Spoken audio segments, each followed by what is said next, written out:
What can you tell me about the people? Since you've said the church is not an event or building, it's the people. What can you tell me about the people of Ransom Community Church? Yeah, actually, the best thing to understand about the people is who God made us to be. And so who our identity is in Him. And so since God has ransomed us through the blood of His Son, He has brought us into His family. So first of all, we're family. We love one another. We care for one another. We're part of the family of God together as a community. Secondly, we're servants. We serve our King Jesus, the Lord of all creation. We serve Him, and we seek to encourage one another to serve Him in the context of community. And thirdly, we're missionaries.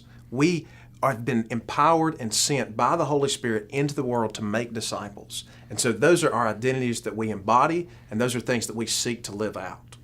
So what you're saying is it's not so much about what you do, it's about who you are. Exactly. And that's what's so important. All right, well, that sounds great. I mean, it sounds really cool. It's in the Bible. But how are you going to live those identities out? How is the church organized in such a way that it is pushing people away from an event or a building and actually pushing them to live out the identities that God's made them into? There's got to be some practicality to it. There's got to be some shoe leather, and there has to be some organization. So we have borrowed from what Jesus did with His disciples, and we have formed what we call missional communities. Mm-hmm. And what missional communities are typically 10 to 25 people who gather regularly, who live on mission together and try to live out these identities. We may come together, share a meal together, encourage one another in the Scriptures, study the Bible.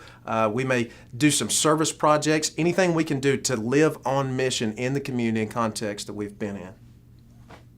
Outstanding.